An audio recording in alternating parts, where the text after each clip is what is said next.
Bonjour, c'est Olivier. Aujourd'hui, je vais vous parler d'un livre que j'ai lu, un livre vraiment intéressant qui amène une perspective vraiment différente par rapport aux autres livres. Bon, mais ce livre-là, c'est Le procès de Franz Kafka. Euh, c'est un livre vraiment qui, comme, au début, c'est pas un livre clair, comme, il est pas clair. Comme, beaucoup de personnes, j'ai même lu des blogs à propos de ce livre-là, beaucoup de personnes ne l'ont pas compris. Mais, genre, c'est vraiment intéressant comme livre, parce qu'il amène vraiment une perspective différente par rapport aux autres livres. Comme dans ce livre-là, je vais vous expliquer l'histoire. C'est un homme qui se réveille un bon matin, puis il décida de sonner à sa bonne, la cloche. Puis c'est pas sa bonne qui vient le voir, c'est deux gardes. Puis les deux gardes lui disent qu'il est en état d'arrestation. Mais le personnage principal, qui se nomme Joseph.K, n'a aucune idée pourquoi. Donc lui, il pose des questions aux gardes, hein, pourquoi, nanana, nanana, et personne, aucun des gardes arrive à lui répondre. Donc lui, il ne sait pas quoi faire. Comme malgré qu'il est en état d'arrestation, il peut quand même continuer de travailler dans sa banque, mais comme il est prisonnier. Donc lui, il aimerait savoir pourquoi, donc il se lance à l'aventure. Puis là, tout le livre, c'est un homme, le personnage principal, qui se lance dans l'aventure, en train de chercher pourquoi il est en état d'arrestation. Il croise beaucoup de monde, toujours en quête de ses réponses. Comme le temps passe, le temps passe, le temps passe, aucune réponse. Tout le livre, c'est ça qui fait. Près d'un an passe, puis Joseph Kay, le personnage principal, est toujours accusé de quelque chose qu'il n'en a aucune idée. Malgré tous les efforts qu'il fournit pour savoir pourquoi il est en état d'arrestation, il va à gauche, à droite, il fait vraiment le tour pour toujours avoir les réponses à ses questions, mais personne n'arrive à lui répondre. Donc là, lui, c'est certain, il est frustré de la situation. Il est certainement découragé, mais moi, un truc que j'ai vraiment aimé par rapport à ça, c'est que malgré tout ce qu'il fait, et il voit que comme ça n'aboutit à absolument rien, il continue d'aller de l'avant. Ça, j'ai vraiment aimé ça par rapport à ce livre-là.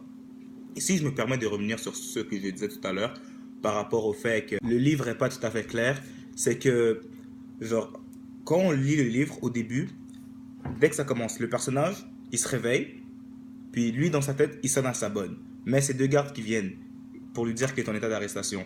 Mais d'un côté, qu'est-ce qu'il ne dit pas que le prisonnier est juste prisonnier à la base. Il avait fait quelque chose que lui, comme il fait son innocent, toute l'histoire, mais finalement il est vraiment un accusé. On n'en a aucune idée. Il commence comme ça, on ne sait pas si c'est vraiment vrai que le personnage principal est prisonnier, comme il mérite d'être prisonnier, ou sinon il ne mérite pas, parce qu'on sait vraiment rien. C'est ça qu'on ne comprend pas. Puis aussi d'un côté, un autre aspect que j'ai pas trop compris, c'est que normalement un prisonnier, il n'a pas le droit de faire plusieurs affaires. Comme lui, il est prisonnier, puis il a quand même le droit de travailler à sa banque et de comme si d'agir comme si comme c'était un homme libre. Ça, comme je l'ai pas trop compris aussi. De plus, on dirait que le personnage principal vit dans un monde complètement abstrait, parce que partout, comme toutes les scènes du livre, on va pas trop savoir où il est précisément. On va comme, il y a toujours quelque chose comme on n'est pas sûr. On dirait qu'il vit dans un monde qui n'existe pas. Comme ça que je dis, comme on peut avoir deux points de vue. Comme dans ce livre-là, on peut penser que le personnage principal, Joseph.K, est innocent, ou on peut penser qu'il est un accusé. Mais on va jamais le savoir. Il est quoi pour de vrai. C'est ça que comme dans ce livre-là qui est un peu difficile à comprendre, mais d'un côté c'est ça qui apporte une perspective différente face aux autres livres, parce que on peut pas, comme on a un point de vue, comme il est nuancé par exemple, parce que là on ne sait pas quoi choisir, s'il est innocent ou c'est un accusé. Bon ben moi ce livre-là, je l'ai vraiment aimé, car le personnage principal est vraiment, mais vraiment motivé à savoir pourquoi il est arrêté. Comme moi, j'aime ça parce que comme il abandonne vraiment pas, il abandonne jamais. Comme il est motivé, il y a un but, puis comme il fait tout pour l'accomplir, malgré les plusieurs imprévus qui arrivent sur son chemin. Comme c'est vraiment difficile pour lui, et malgré ça, il garde la tête haute. C'est ça que j'ai aimé de ce livre-là. Puis aussi, un autre aspect que j'ai vraiment aimé, c'est que le fait que le livre soit différent des autres. Comme c'est un livre qui, comme, il me donne deux points de vue, genre. Soit que le prisonnier est vraiment un accusé, ou soit que le prisonnier est un innocent. Mais là, peu importe, même après avoir lu le livre, des blogs, puis tout, même moi, je ne sais pas si le prisonnier est vraiment prisonnier, ou le prisonnier est vraiment un accusé. En gros, moi, je vous recommande vraiment cette œuvre-là, une œuvre du tchécoslovaque Franz Kafka, qui est apparu en 1925 à Berlin, en Allemagne, qui se nomme Le procès.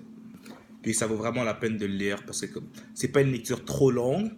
Puis comme au début, vous voyez, les dialogues sont pas trop clairs, comme je vous l'ai dit tout à l'heure, parce que comme on comprend pas trop le livre, mais à force de le lire, on embarque dedans. Les personnages, comme les différents personnages, on peut, comme ils sont bien décrits puis tout, on peut embarquer dans l'histoire. Comme c'est vraiment un livre vraiment intéressant. Comme on rentre dans la peau du personnage principal surtout, parce que c'est lui qui vit son histoire.